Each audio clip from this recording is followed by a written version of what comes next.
We're going to get into it. Usually you guys know me as the short sermon guy. Sadly, you will not get out of here in 15 minutes. All right, it's going to go a little longer, but we'll get there. All right, but it's going to be important. And so I want to start with a story because I think stories are important. We can usually relate with characters and we can understand who they are, how they made those decisions, and we sometimes put ourselves in the shoes. And so what I'm actually asking for you is to do all of those things. I want you to put yourself in the shoes of the individual that I'm about to talk about. I want you to think through how you would think through that process. I want you to feel how they would feel in this process, because if you understand that and you do that, you're going to realize that often we make the same decisions that this person does and has done, okay? So we're going to talk about Johnny. Johnny was a wonderful young man. He had a lot of ambition.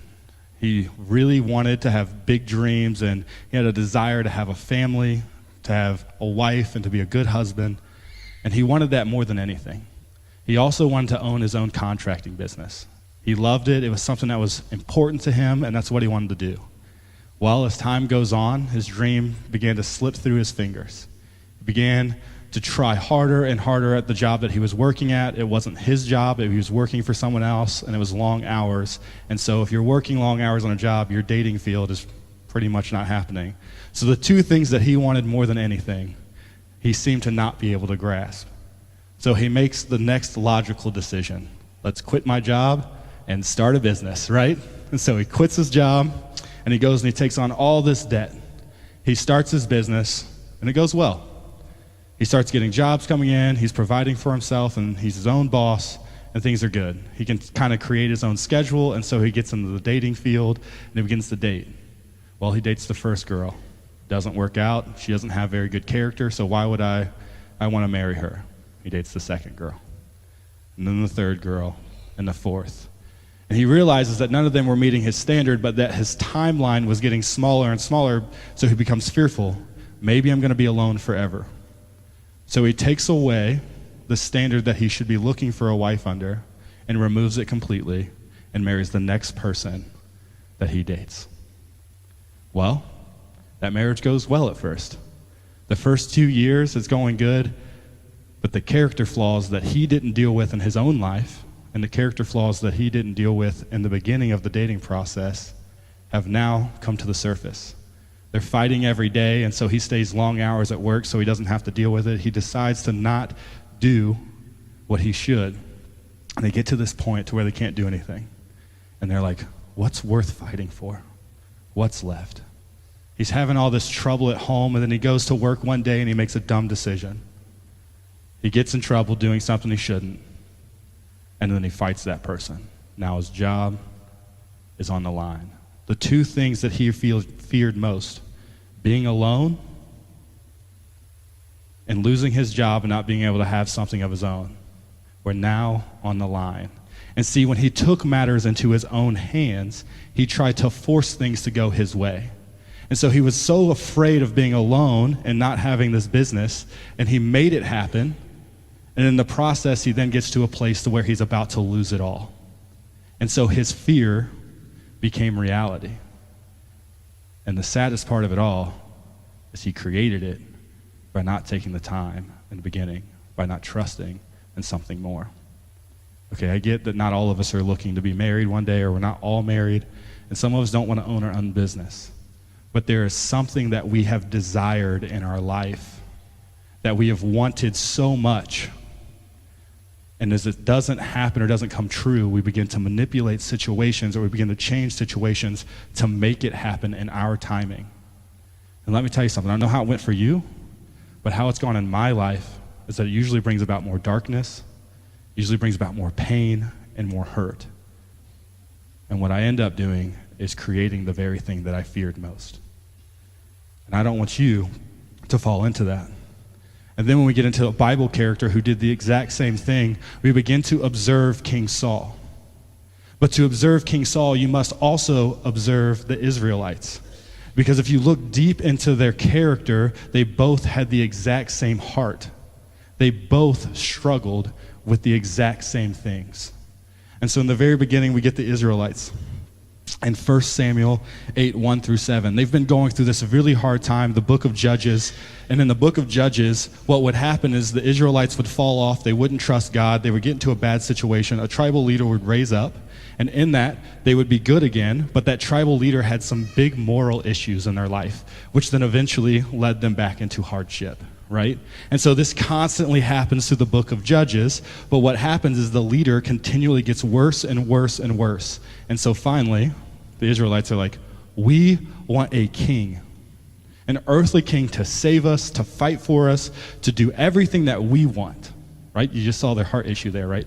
They want something that they want. They want it for themselves to do all those things, but they weren't willing to deal with their own heart issues and their own pain and their own struggle. Their fear led them to make rash decisions. And so let's read about that in 1 Samuel 8, 1 through 7. It says, when Samuel grew old, he appointed his son as Israel's leaders. The name of his firstborn was Joel, and the name of his second was Abiah. And they served in Beersheba. But his son did not follow his ways. They turned aside after dishonest gain and accepted bribes and perverted justice. So all the elders of Israel gathered together and came to Samuel at Ramah. They said to him, you are old, and your sons do not follow your ways. Now appoint us a king to lead us, such as the other nations have. But when they said this, give us a king to lead us, this displeased Samuel. So he prayed to the Lord, and the Lord told him, listen to all that the people are saying to you. It is not you they have rejected, but they have rejected me as king. So the whole Israelite story begins with themselves. It begins with them searching after something that they wanted. They had desired to be a nation like all others. They had desired protection and comfort, and they demanded it. So much so that they were willing to do anything they could to receive it. But where was the motivator? The motivator was out of fear. They were so afraid that they were about to receive two leaders who were terrible, Samuel's kids, that they were like, we need to take this into our own hands. If we have these leaders, what's going to happen? We're going to fall apart. They didn't trust in the God that they said. They wanted a leader here and now in front of them to fix it for them. But at the end of the day, they had a heart issue. They needed to fix themselves. They needed to work deep within inside of themselves to change it. But I get it. I've had bad coaches in my life, and when I've had a bad coach in my life, I'm like, I'm not listening to you. I don't respect you. I don't care what you have to say. And so I go and I claim things for myself, or I do it in my manner. And here's the saddest part about it all. When I do that, I miss out on an opportunity of growth. I miss out on an opportunity to build my character. But what happens is I do it in my hand, and the character that I say is that I know it all. I become arrogant. I'm the one who falls, not them, me. And so we have to evaluate. We have to begin to look deep at our own realities. We have to see, what is it that we truly desire? What is it that we care about most, and what are we afraid of? Because if our motivator is fear, listen, there's nothing more fearful than the creator of the universe, okay? He created you, he brought you into life, and he can also take you away from life.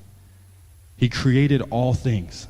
So your situations that are in front of you are not bigger than the good God that we serve and we love, right? You will have hard situations. It will seem terrifying. But when we trust, it leads us to something so much more. When we trust, it is so much better. Because the situation the Israelites are about to be in could have all been avoided. Yet they chose their path. They took their matters into their own hands. They created the very thing that they were afraid of. And let's read about that. 1 Samuel 8, 11 through 22. He says, this is what the king who will reign over you will claim as his right. He will take your sons and make them serve with his chariots and horses, and they will run in front of his chariots. Some he will assign to be commanders of thousands and commanders of 50s, and others to plow his ground and reap his harvest. Still others to make weapons of war and equipment for his chariots. He will take your daughters to be perfumers and cooks and bakers. He will take the best of your fields and vineyards and olive groves and give them to his attendants. He will take a tenth of your grain and your vintage and give it to his officials and attendants, your male and female servants, and the best of your cattle and donkey. He will take for his own use.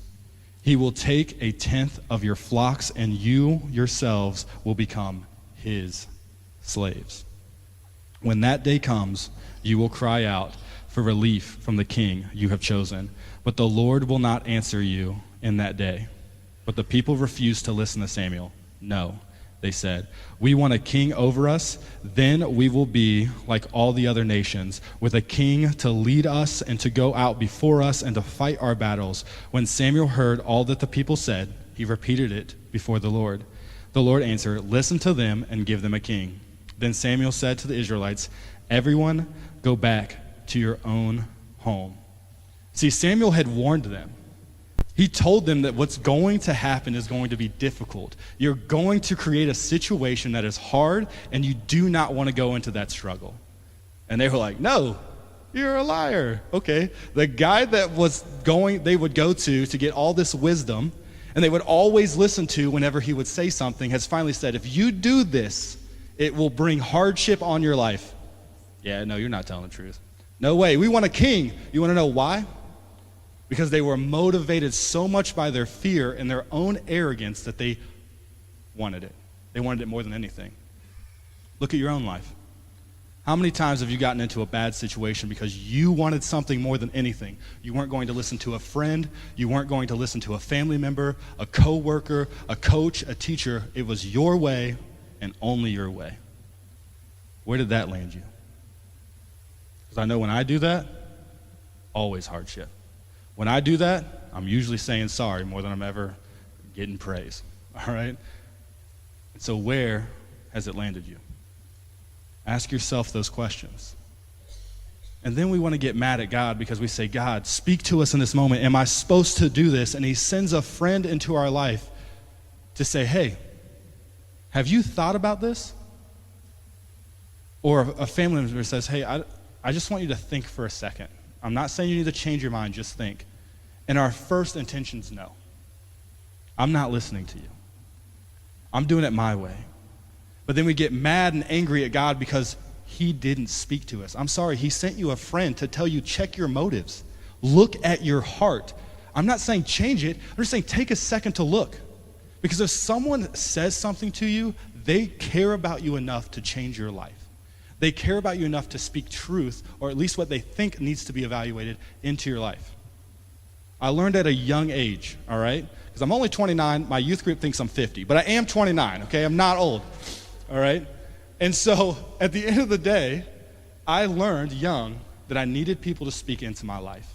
I needed people to hold me accountable, and that if I love Jesus, because I love Jesus, if I love Jesus, I need people who love Jesus to say, hey, I would think about doing this different. And that's not judgmental, because at the end of the day, everything that I want to be is more like Christ so that people can see Christ. And if I'm holding someone back from seeing him, I need it changed. And so I need to take a moment. I need to evaluate my life, and I need to allow for friends to speak truth into me. It's not judgment. It's called being kind and loving. And it's not about being afraid, like, oh, they don't like me, all right? Because then your fear motivates you and you don't do the right thing, and you clam up or you shy away and you do what you want. It's about allowing for love to transform your life so that you become more like him. It's about more than ourselves. And so let's not get mad at God. Let's listen to God. Let's allow for him to use people around us to speak to us. We all want a big Holy Spirit vocal voice from the thunder in heavens to speak to us. Well, he uses a friend, a soft whisper, to evaluate our motives. So who are you going to listen to? Are you going to allow for your desires to reign? Or are you going to allow for God to take over? We continue on and we fast forward now to the king that they received. They received Saul. And Saul, from the outside, was handsome and tall. That's a leader everyone wants to follow, right? Okay, no, maybe not. Okay, but sometimes we see this guy. He comes in. He's probably big and burly, strong, all these things, and we see him and we're like, that's the dude. And you know that there's people that have walked in your life into a room and they just like demand authority. You just see them and they demand it. I've been there. I've seen it. And you're like, oh, I want to listen to whatever it is they have to say. But I'm listening like everything's the truth and I have never examined their character. King Saul's character was not examined. They wanted a king and they received a king that was themselves. And here's how we know King Saul was not a man of good character. Chapter 13, King Saul goes in. He's about to go into this battle, and all of his men are getting scared because it looks as if they're going to be taken over. And so some people flee. King Saul's sitting here, and he's like, we got to do something. We got to bring up morale. Samuel's not coming to make the sacrifice. He was. Samuel's not coming to make the sacrifice. I need to do it. So what's he do? He gets afraid, and he takes matters into his own hands and disobeys God. Strike one. Go to the next one. Chapter 15, he fails to obey God by destroying the Amalekites. And when God told him this command, he said, get rid of everything. I don't want anything left, the cattle, the sheep, nothing. Everything must go because it will corrupt you, right? And you want to know what happens? He gets afraid of the men in his army. He wants them to like him and love him, and so he doesn't obey God because of the fear of his circumstances, and he allows for them to take whatever it is they want for themselves. And then makes excuses after excuses. Strike two. Lastly, he's so jealous of David that this boy is going to take his kingship that he tries to kill him. And not just tries to kill him once, the dude chases him, all right? He's trying to kill David because he's so afraid that he's going to lose the last thing that he's had. Well, fun fact, chapter 15, he was told he's going to lose it anyway. There was nothing he could have done to keep that kingdom. But he wanted to do everything in his own hands and his own power, motivated by the fear around him. But what was his biggest flaw? His greatest mistake? I think it's all wrapped up in 1 Samuel 15:30. So let's read it. Sorry, I'm not there. Whoop. Saul replied, I have sinned. But please honor me before the elders of my people and before Israel. Come back with me so that I may worship the Lord, your God. I want you to hear that again. Saul replied, I have sinned, but please honor me before the elders and my people, or the elders of my people and before Israel. Come back with me so that I may worship the Lord, your God. His biggest flaw was that he never makes God his God. And because he never made God his God, the thing that reigned and ruled over his life were the people in front of him. He was so afraid of what they might think and what they might do that he allowed for them to navigate his life and what he was doing instead of allowing for the God of the universe, the creator who knew him, to work in his life. The one who is good and the one who loves. So his greatest fault and flaw was that he never made God his God. He feared his circumstances more than the God of the universe. So the people of Israel reflected their leader, and their leader reflected them. And so oftentimes in our life, you and I will go after something that looks like us. But it's time that we stop going after the things that look like us and we go after the thing that is better than us. And so will your leader, the one that you follow in your life, be an earthly leader or be an eternal king? The one who loves you, the one who cherishes you, the one who will protect you, the one who will comfort you. And I know all of these things. You want to know why I know all of those things? Because God sent a king, the perfect king, Jesus Christ, to die for us, to die for our sins, to die for who we are. And he doesn't go, hey, I'm going to come back and just get rid of everyone in a big war. No. He chooses to live a life of humility, to live a life that feared the Lord, that showed us how to walk in this life, and to raise others up. He was a servant leader. He chose us.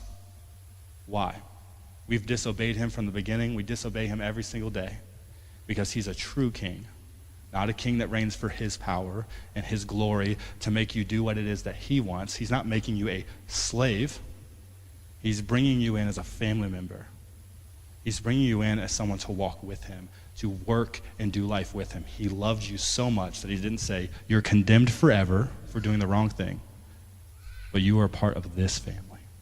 I'm adopting you into this family. God wanted you. And so I know my God loves. King Saul never got an opportunity, okay? Well, he did get plenty of opportunities. King Saul never took advantage of those opportunities, okay? Let me say it that way. King Saul never took advantage of the opportunities to do the right thing, all right? He had plenty of time in his life to say, you know what, I'm going to just listen to God. I'm going to follow his ways. I'm going to stop following my fear and the motives that are inside of me that are things that are not of God, and I'm going to follow the things of God. He could have changed at any point. He missed out. But guess what? You are here today with breath in your lungs. You still have an opportunity to change your life around, to evaluate your deep-rooted issues, to begin to live a life that looks like Christ. You have that opportunity. I'm going back to Johnny in the beginning. Johnny and his wife were at their ends meet. It was time to end, and there was nothing left that they thought they could do. And somebody steps in. A friend steps in and says, I want to offer you hope. I want to offer you something so much more than what you're seeing right now. And Johnny's like, I have nothing else. Why not? He's like, here's how it starts. You ready? Stop looking at the person in front of you and blaming them and getting angry at them and being all afraid. Take a moment and look at yourself. If you want this to change, you need to evaluate your mistakes in this situation. You need to evaluate your problems in this situation. Stop looking at them and saying it's their fault. You are at fault too. Are you walking a life that is completely encompassed by God? Look deep. What are your motives? What are you so afraid of? Are you afraid of admitting that you made a mistake at work? Are you afraid of admitting to your wife that you have some kind of problem that you've been hiding? Are you afraid of what? Someone looking at you differently? Because you admitted that you have a fault? Everyone in this room is a failure in some way, shape, or form. But our God fixes us, he redeems us, and he loves us. Johnny realizes it. He says, okay. That friend didn't just disappear. That friend said, I'm going to step in this with you. And he worked with them for years. There was counseling that would go on. They would find these deep-rooted issues and the motivators of their hearts. And their marriage would go not from terrible, not to good, but to great. And then his job, he would go and admit to that person what he had did that was wrong. And his job wouldn't go from terrible to great, but it went to being able to sustain his family. Because it wasn't about being rich. It was about being able to sustain. And so he kept the things that he was. But the most miraculous thing that happens in this entire thing is that they both were led to Christ by this friend. The most miraculous thing that you and I ever get to receive is a sinner come to faith. Because it is not us. It's not who we are. We want to turn away from God. But when we come to faith, it is a miracle. And so the most miraculous thing was that they began to live a life that looked like Christ. And they never would have gotten there without it. They needed a king. They needed someone to follow. And so today, you and I have breath, right? Everybody take a breath. We get to make a choice.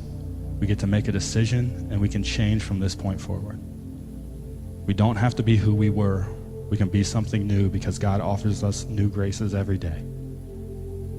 And so I want you to look deep within your heart and your motives. What is it that you're looking for? And I want to offer you, anyone in this room, a chance to accept Christ for the first time, to have a king who comforts you, to have a king who guides you and loves you, but does it out of pure motives, someone that we can look to that will transform our lives into something more. But I also want to offer you strength. So if you need prayer, you can come forward and we'll pray with you for strength to deal with those deep-rooted issues. It's not fun to say that you're doing it bad. It's not. But we can pray with you and walk with you, just like Johnny's friend who walked with them to strengthen them in the hardest of moments. We want to walk with you in your hardest moments. And lastly, these altars aren't weird, okay? They're not weird. It's just a piece of wood, okay? But it's not weird. I remember the moment that I accepted my call. I was sitting actually in a back row because that's what cool kids did. I sat in the back row, all right? I was not going to engage. I was cool with just sitting back there.